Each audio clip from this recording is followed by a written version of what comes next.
Hello listeners, welcome back to Future Frontiers, our monthly check-in episode where we look ahead at what's coming up on the podcast, what's coming out in cinemas and TV in the world of sci-fi, and what we've been watching recently. How's it going, James? Not bad. It's been a little while since we did one of these, hasn't it? Yeah, Christmas, mate. Got to realign myself for 2025. I can't believe we're in February already, though. That's really... Yeah. It's hit me today that suddenly we're back into... like the second month of the year. It's all kicking off. Yeah, we're a month late already. Come on, let's get cracking. Let's get back to our Future Frontiers routine, James. What have you been watching since we last spoke? What new sci-fi have you checked out? Well, we both recently finished Dune Prophecy, didn't we? Yeah. And we did a whole episode on that on Patreon. And it's been really interesting seeing some of the comments from people about that episode and what they thought about Dune Prophecy in general. Feels like there's a consensus forming and we're broadly in line with that consensus. Is that fair to say? Yeah, I think when we talked about it on Patreon, one of the main things that we kept talking about was how it's kind of like HBO's Game of Thrones in space. Yeah. Yeah, we got a few comments from listeners on the social channels, and they all had quite strong opinions about Dune Prophecy. We got one from Michael. Michael said, once it got the HBO boob quota out of the way, it was pretty solid. I could see people dropping it before episode 3, though. I didn't know how many episodes were planned and was kind of miffed when the last one was posted. I guess that means I'm ready for season 2? I think we felt the same, didn't we? Yeah. I understand where Michael's coming from. But I am ready for season 2. Yeah. There's a lot to digest from the finale of Dune Prophecy, but no spoilers if you want to watch that. Yeah, go and watch it, and then maybe go and listen to our Patreon episode, if you so fancy. What else have you been checking out then, James? I watched Kraven, like a little while ago. Okay, how was it? I completely forgot it came out, actually. How could you forget? You were so hyped about that film. I know. Not really. I was just I was just winding up Sony. I mean, it is what it is with that film. It was, is it? Yeah, is it what it is? You never would have expected it, would you? I mean, It was okay, but I still loved reading all of the sort of stuff on the news about it, because I know we talked about that previously on a Future Frontiers episode, but even the Sony execs were talking about how this would have been a good film under any other circumstances. Like, it was a solid film, but because of all of the stuff about it and it being connected to the MCU and Sony and Marvel Comics and all that kind of stuff, that's why it didn't do what it did. This would have been a good film if we hadn't made a succession of terrible films before it directly connected to it. Exactly, but it's all dead now. All of that stuff is dead. Sony's killed it off. They're not doing any more of that Spider-Man spin-off stuff. They'll probably come back with some other Spider-Man film. After Kraven, they've knocked it on the head? Yeah, they're no longer doing anything like that. Madam Web's dead, Kraven's dead, Morbius is dead. All of that stuff is gone. We'll see. We'll see. They'll get money hungry. There'll be something else. Or my Aunt May movie. It's only a few steps away from Sony. What else have we been watching? What have you been watching, Matt? I've been off the Sci-Fi for the holidays, James. Shocking. Best thing I saw over the holidays was Wallace and Gromit, the new movie that premiered on BBC on Christmas Day. It's got a touch of the mad science about it, though, old Wallace and Gromit. Oh, yeah. One of your classic mad scientist tinkerers is our Wallace. But it was excellent. I really enjoyed that. I loved hearing Reece Shearsmith doing the voice of the mechanical gnome. Was that Reece Shearsmith? I did not clock that. Yeah, it's him. And once you recognise it, you'll know. It had an amazing voice cast. And also seeing the penguin. I forget what they call the penguin. Feathers McGraw. Yeah, Feathers McGraw. What a despicable villain for any show. Well, he's the bad guy, but come on. You're rooting for him a little bit, aren't you? Yeah, I mean... Has a bad guy ever earned it more than Feathers McGraw? Yeah. You kind of want him to win, but not for Gromit to die, obviously. No. I mean, I was really pissed off by Wallace just being oblivious, as he always is, to everything. That's my guy, what can you do? That's how Matt also lives his life. With all of his weird inventions in his home. But I love my pets, at the end of the day. Exactly. Hi, I'm your nifty odd-jobbing robot. Call me Nobot. This is my latest invention. Pleased to meet you, Master Gromit. A smart gnome. Okay, so that one is actually slightly sci-fi, but I also, since we last spoke, I have seen the Robbie Williams monkey movie, Better Man. Wow. I was not expecting you to say that. You have not spoken to me about this at all. This is completely left field. And it was amazing, James. It's a great film and I really recommend it. It's genuinely very good. I have no idea why they made him a monkey and spent $110 million to do it. But it's a good film. Well, speaking of music biopics, which are done in a weird way, I actually watched the Lego Pharrell film, Piece by Piece. Of course. I watched that literally I'm not yesterday. surprised at all. So, Yeah. How was that? It was good. I really enjoyed it. It's Okay. nice, it's bright, it's colourful. It was interesting the way they did it. But yeah, there is this trend at the moment of turning musicians' stories into fantastical like films. When are they going to do a sci-fi film for like there must be a few kicking around. I feel like what's the one with the Who did? Quadrophenia? No, it's not that. It's the pinball wizard guy. Oh, Tommy. Yeah. Was that a bit sci-fi? I remember it being really weird, but it stuck with me when I was a kid, like all of these weird fantasy sequences. Feels like something like that should be done again, if it could ever be recreated. Well, if you like musicals and weird fantasy, I also watched Wicked over the holidays, James, and I loved that as well. Watching all of the non-sci-fi films over the holidays. Yeah, I was on my holiday. Yeah, having a bit of a break. I was taking a break. I get it. I know. But this is not an other films podcast. This is a sci-fi films podcast. So maybe we should look at what's coming up this month in the world of sci-fi.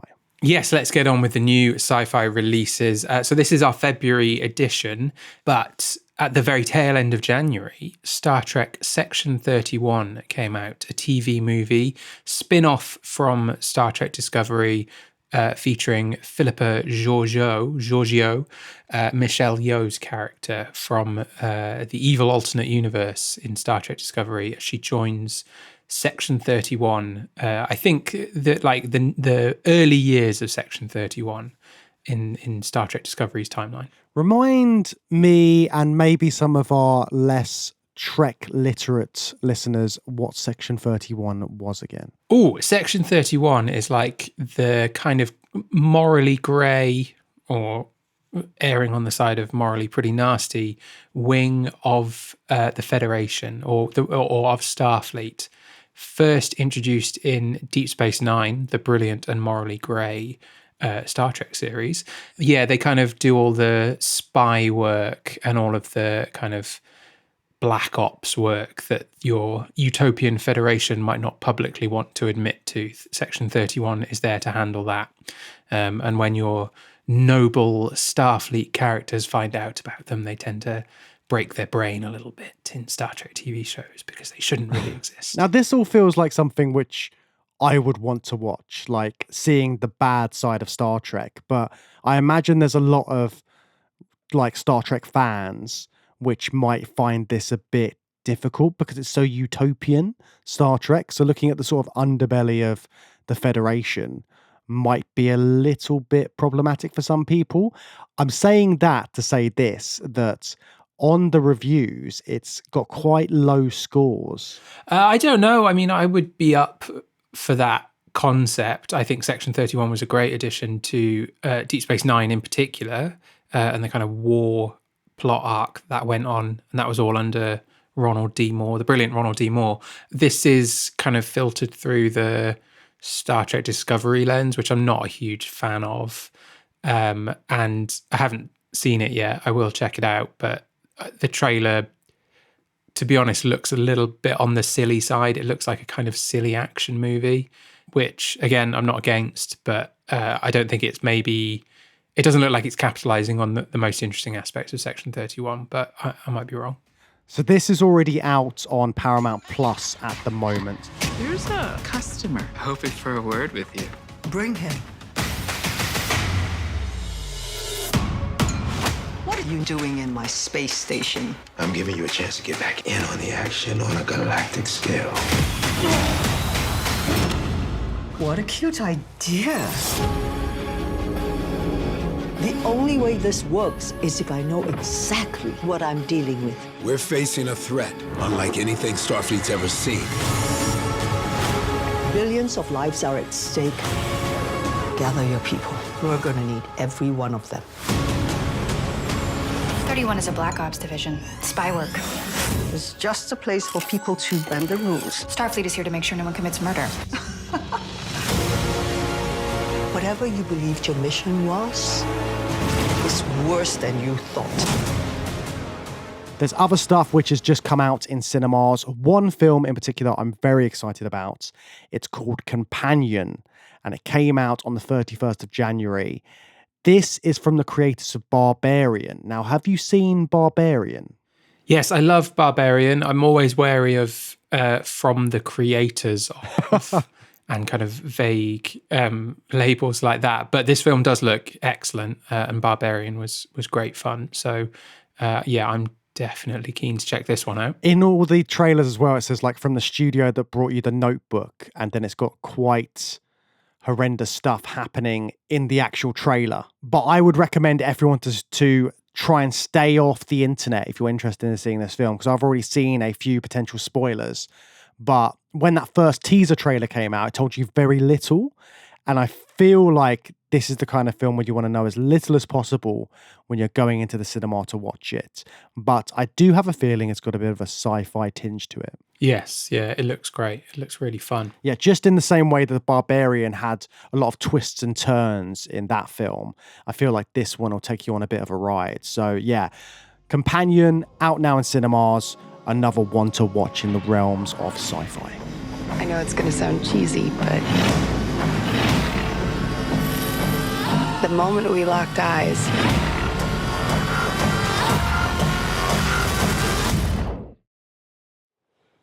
there was just a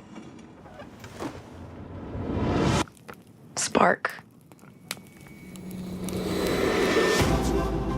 One for you, James. Are you excited to go and see Captain America: Brave New World coming out on Valentine's Day this year? I love that it's coming out on Valentine's Day. It's like the gift for all of you nerds out there, myself included. Take your loved one to go and see Captain America: Brave New World. You know how they do those ridiculous popcorn buckets now since the Dune one went really viral? Yeah. They need to do like a big box of chocolates, and it's red and heart shaped, but it's got the Red Hulk's face or fist or something coming out of it. You know, like a big heart shaped Red Hulk box of chocolates, and then sell that at cinemas. I like that. If you're listening, Disney, and you want some marketing ideas for your popcorn buckets, Matt is available. Yeah, don't think they need any marketing. I think they're probably all right. From the likes of us, they don't care what we're doing. But I am excited to see this one. It's Sam Wilson, who was the Falcon in the MCU, who has now taken up the mantle of Captain America. It's his first debut in the world of cinema as Captain America, so it's going to be an interesting one. It's also got the added bonus of having Harrison Ford appear as General Thunderbolt Ross. So he's going to be another interesting one. So he's taken over the role from William Hurt, who sadly passed away. So Harrison Ford is now taking on this role. He's the grumpy old man Betty, who was the Hulk's love interest. If you know Marvel Comics and you know those kind of characters, he'll be very familiar. But he's a grumpy old general. That's crazy. He's a grumpy old man, and they got Harrison Ford to play him. I know. That's a masterstroke. Doesn't make sense, does it? And and they've already revealed in the trailer that he doesn't have his usual moustache, and he may be turning into a giant red Hulk. Sorry, is that a big reveal? It's a big reveal. They make a whole thing out of it. That one passed me by. Because Thunderbolt Ross always has a little tash, but they make a joke out of it. They're like, "Oh, like you look different," because he's not just the general now; he is President of America. Wilson. Thanks for coming in. Well, thank you for the invite, sir. I have to admit, I'm still getting used to the new look. They said lose the mustache or lose the election. You and I haven't always agreed in the past, but I want to make another run at making Captain America an official military position. And if we disagree on how to manage this situation, then what happens? Work with me, Sam. We'll show the world a better way forward.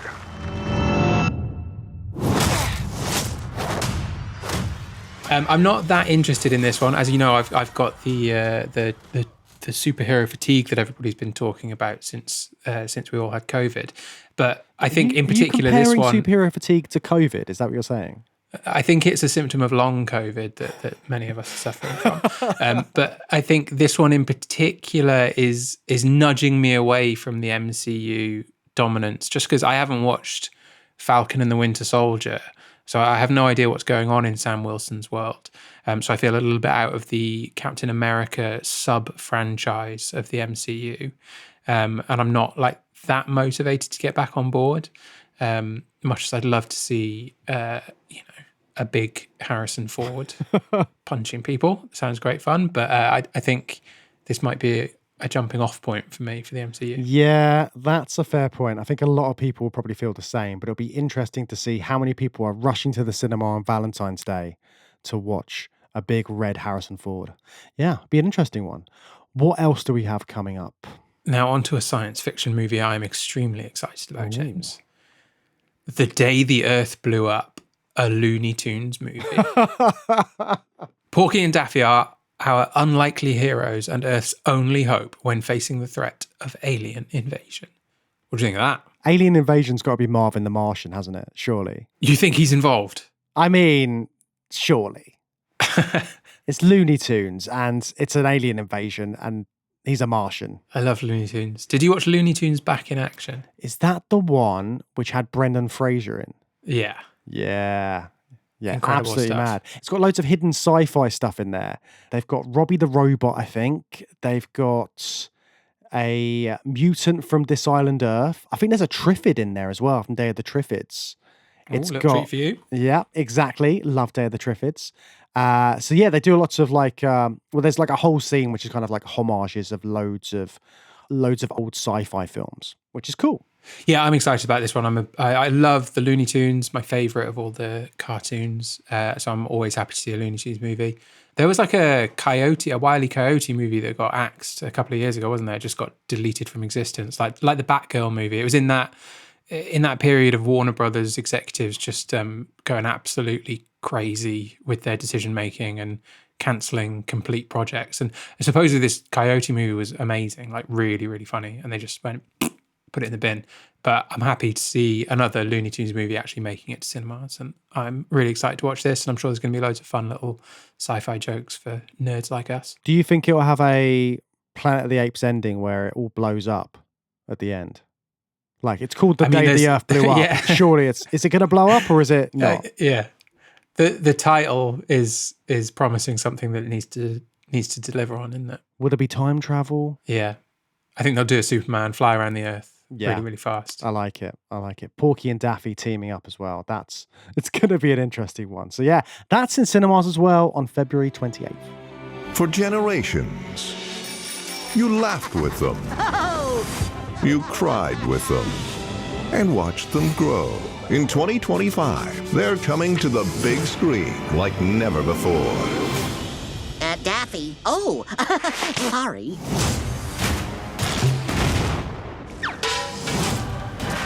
What's hitting our TV screens this month, James?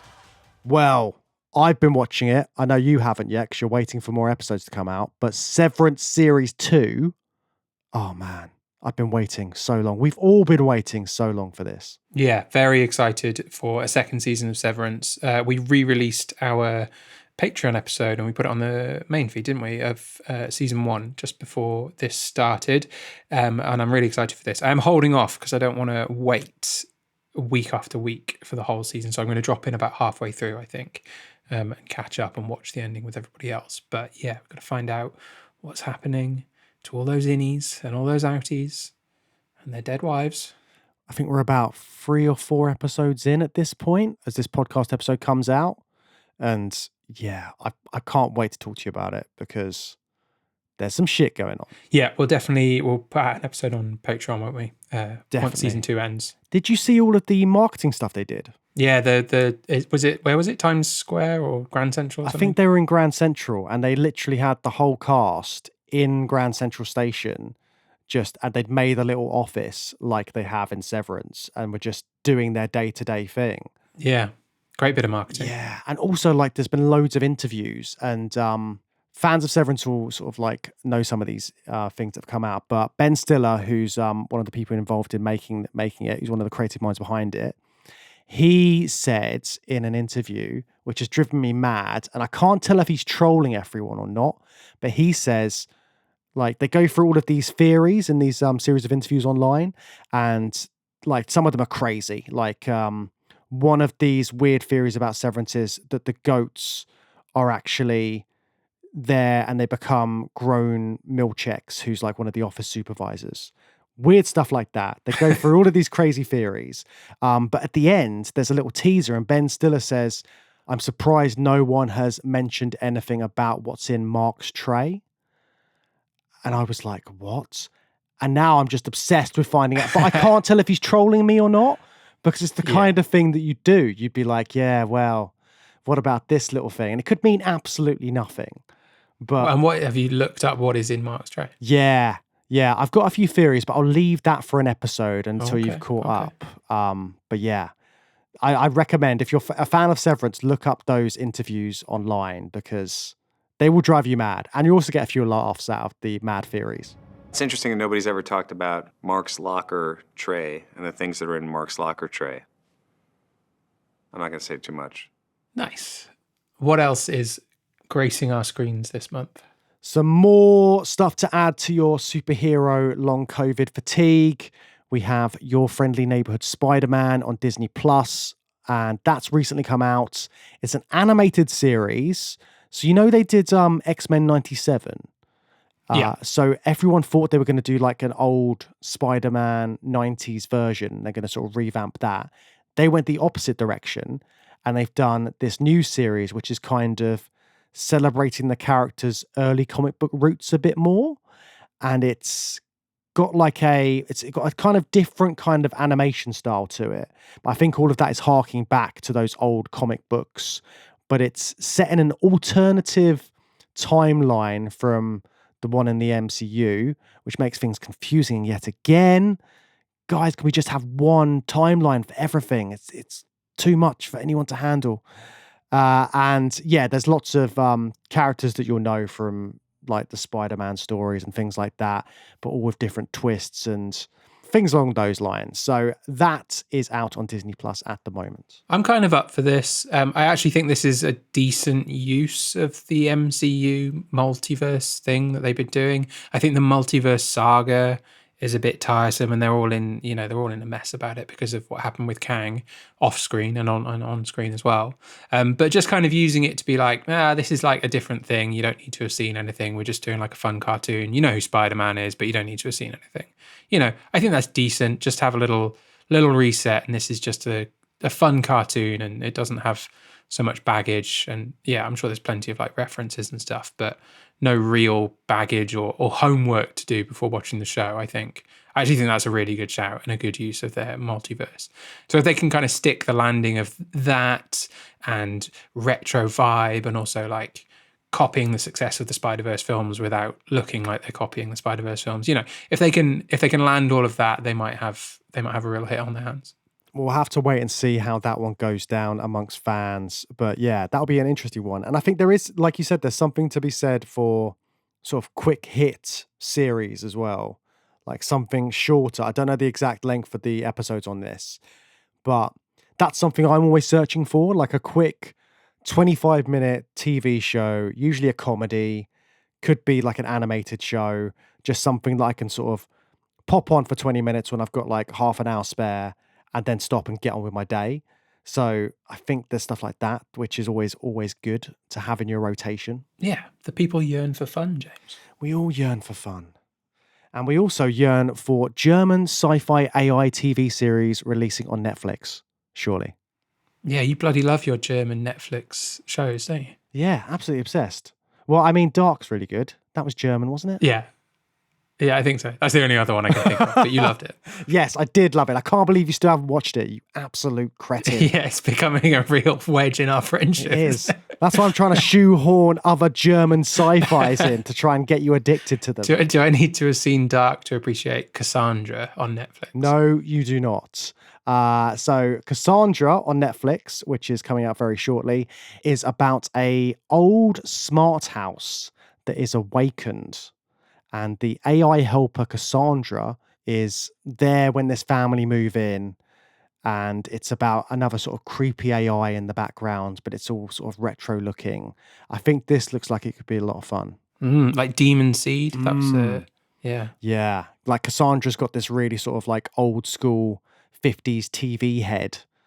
And then it's just like floating around, sort of, looking after this house. So I think that would be cool. And also sort of, I don't know what time it's set. So the idea of an old smart house is quite an interesting one. And just seeing like what they expect from it and what it actually delivers. Retrofuturism, like Fallout. Yeah. Well, that sounds cool. I will check that one out. As soon as I've watched Dark. Yeah, watch Dark, for fuck's sake. I am Cassandra. Welcome home. Wow. Du bist nicht allein. I'm the good fairy keeping everything in order. I can tell what you need just by looking in your eyes.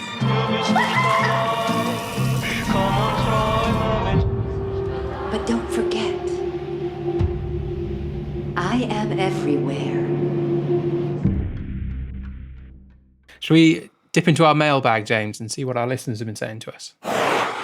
You've got mail.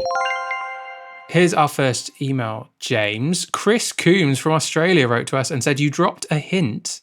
A hint! So cryptic. You dropped a hint that James had another podcast. Can you please tell me what that is? And also if Matt has any other content too. James, what is this other podcast we've been mysteriously hinting at? We probably just forgot to say it. So the other podcast was a little short series that I did with our good friend Mike, who hosts the Evolution of Horror. It was all about 90s TV shows, 90s kids TV shows to be specific. And it was called Zap to the Future. And I think that we did like 10 episodes or something like that. And we did that last year. It was a lot of fun, just like basically reminiscing, because me and Mike and Matt always reminisce about 90s TV shows and things like that. So me and Mike just went and did a whole little podcast about it. Great fun, really good podcast. I really recommend it, especially if you are between the ages of 32 and 38. Would you say that's the appropriate range? It's really going to hit if you're landing in that age range. You guys introduced me to Nightmare a few years ago, which I'd never seen any of. Oh, and that's in the same Nightmare, region, a virtual reality game show where one kid would put a helmet on and then be guided around a green screen room, which looked like a dungeon to these other kids. And lots of Jeopardy involved in that. It was really good fun. But he also asks, Matt, have you got any content as well out there? No. No, his OnlyFans is under a big paywall, so no one can get in. Yeah, I set the bar of entry really high. But if anybody has got £1 million to join my OnlyFans, what do you get for £1 million? I can't possibly say, James. If you get to find out, start saving up. £1 million. You find out the mystery as to what Matt's OnlyFans account is. No, you're too busy to do anything, aren't you? I'm too lazy. Hey, aren't we all deep down? What else do we have in our mailbag then? Andrew wrote to us to say, this comment is actually about The Man in the White Suit and Jurassic Park, referring to our recent episode on those two. What? Gentlemen? What do you mean Mary Poppins isn't sci-fi? Isn't there a trans-dimensional portal? Isn't there a journey to another world, admittedly with dancing penguins? This film is ripe for sci-fi comment and review. In fact, I think you could do a series on animated films that are sci-fi in disguise, or the use of animation in sci-fi. Really interesting points you make there, especially the end about animation. I like that. Can I confess, I don't know if I said this on our Jurassic Park episode, I don't think I've seen Mary Poppins. Yeah, you said that, and that's what kicked off the conversation. And I was... Did I say it in the same way where I can't even remember if I have so seen you it? just erase any conversations about Mary Poppins. I feel like someone's like neuralized you, like in Men in Black. Yeah. Maybe my memories of it fell into the trans-dimensional portal in the bag. Do you think it's sci-fi? Oh, well, Andrew makes a really good case for it. It's got like science fictional elements, potentially, if you want to sort of... Well, what's the amazing quote? Like, any sufficiently advanced science is... Indistinguishable from magic. That's it. Thanks for filling in the quotes. Yeah, that one from Arthur C. Clarke, which is always coming up again and again. So, yeah, magic's only half a step away from science, so could be in there. But I still agree, as Andrew does, you should watch Mary Poppins, for God's sake, Matt. You've got to watch Mary Poppins and Dark. The only two sci-fi things you should have in your life right now. No, I'm watching Wicked all day, every day, because I love it. Hey, each to their own. We've also got a message down here from Megan. So Megan recently recommended a episode of our bad movie Bunker, which was Teenagers from Outer Space, which was brilliant. Great fun. Yeah, really good fun. And in her message, she also said she's been binging away through old episodes. But while we were discussing a film called Screamers over on our Patreon feed, we couldn't think of any other Peter Weller movies, which would mean we were unaware of his greatest movie ever, The Adventures of Buckaroo Banzai Across the Eighth Dimension. Perhaps you had a brain fart, or is this an egregious error that has since been rectified? But if not, I highly recommend it. Matt, have you seen Buckaroo Banzai? Megan, I'm afraid that is an egregious error on our parts, and it's one that hasn't been rectified. This has been recommended to us quite a lot, and it was on our long list for space opera, wasn't it? But we kind of didn't really know where to place it or what to do with it, and we ended up not pairing it with anything. But we are going to rectify that, aren't we, James? It's got mad scientists in it. It's got Christopher Lloyd, I think, as a mad scientist. We're going to cover it this series. Yeah. So we're going to try and get that in here. I actually have seen it, Matt. I just hate to break it to you. Have you? Yeah, I have. I don't mind. I don't mind it. But I'd rather discuss it with you after you've seen it. But yeah, Megan, you're completely right. Definitely had a brain fart in not discussing it. We should have said that immediately when we discussed Peter Weller. I'm too used to just talking about RoboCop when it comes to Peter Weller. So that's the first thing that always comes to my mind, because RoboCop is one of the greatest films ever. Jamie has written to us and asked us which actor has the best track record for being in good sci-fi. I'd say Michael Biehn has to be in there.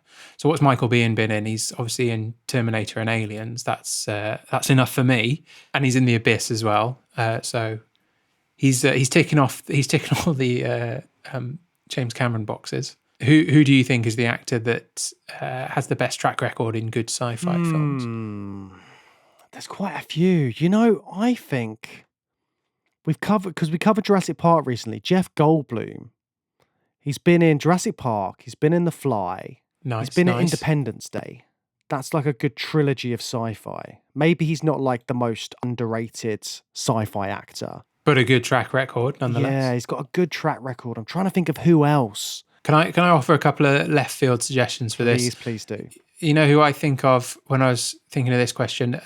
Walter Koenig, who played Chekhov in the original Star Trek, also played a really nasty piece of work character in Babylon 5 called Bester. And I think, that's only two things that he was in, but he was in loads of episodes of both, and he's brilliant in both of them. So being in both of those amazing sci-fi franchises, but then also thinking about who's been in like sci-fi franchises like that, my mind goes to Jeffrey Combs, who is Herbert West in Reanimator. He's in From Beyond. He popped up in The Man with Two Brains that we watched recently for the show. Yes. And also he plays like 7 different characters in Star Trek. He's in these 3 characters in Deep Space Nine, one of whom like dies like 8 times and gets brought back to life as a new version. He's characters in Voyager. He's just popping up all the time in later Star Trek series. And he is, I've checked as well, he is in an episode of Babylon 5 as well. So he is ticking all the sci-fi boxes. So I think Jeffrey Combs has got the best sci-fi credentials. Yeah, I think you might be right. I'm just looking at all of the things he's been in, and he's done a lot of voice work as well. So lots of different animated series, which fall into the realm of sci-fi. So, and just given all of the Star Trek characters you were saying as well, that takes a lot to be able to do. He's a beloved sci-fi treasure. Yeah. So yeah, Jeffrey Combs is who we're saying. Thanks for the question, Jamie. And we've also had a message from Distant Earth. Distant Earth says, Is Matt holding off doing a space horror series because he wants to savor the moment of reviewing Species 1 to 4? Just kidding. I meant Alien/Aliens. I don't think we're holding off doing a space horror series.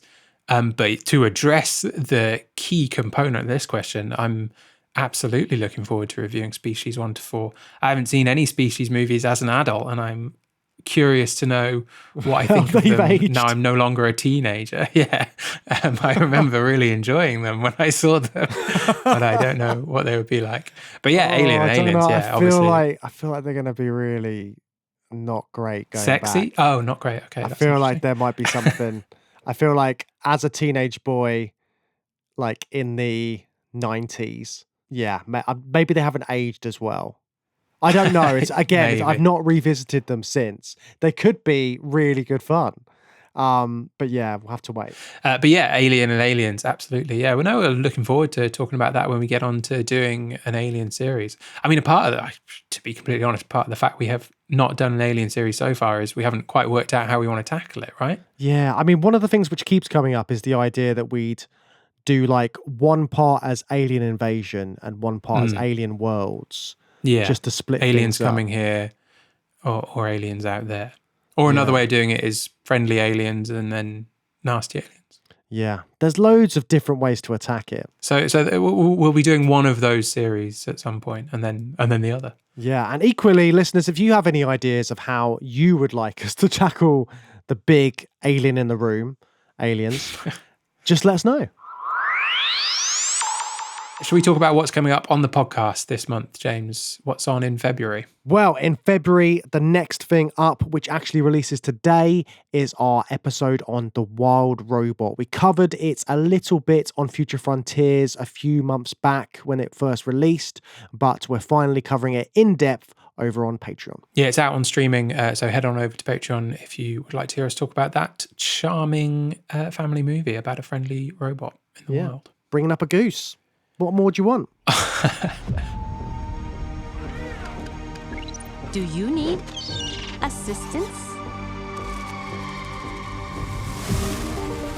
On the main feed, coming out on the 13th, just before Valentine's Day, if you're getting ready to go to see Brave New World, we are talking about The Fly, both versions, 1958 and 1986, with Jeff Goldblum. Yeah, both of which will get you in the mood for Valentine's Day. Sexy, sexy flies and mad scientists. It's just what you want. It isn't like any other fly I've ever seen. No! No! No! Please let me look at the fly! Why did you kill him? God, don't let it get out. Inspector, it's in the garden. Come quickly. There is a limit, even to the imagination. Human teleportation, molecular decimation, breakdown, and reformation is inherently purging. Where our greatest creations meet our deepest fears. Something went wrong, Seth. When you went through, something went wrong. You are about to go beyond that limit. And after that, back on Patreon, we are continuing with our mini-series on The Expanse. We're finally up to Series 4 of The Expanse. It's been a long road. We've still got more to come. Matt's been reading every Expanse book in any free time that he has, along with watching all of the episodes. So look out for that on the 20th of February. Yeah, that's the real reason I can't watch fucking Mary Poppins. I saw the news you're heading to the ring. We're going to make sure it's safe. And if it is another Eros? Evacuate the Belters and get the hell out of there. Welcome to New Terra.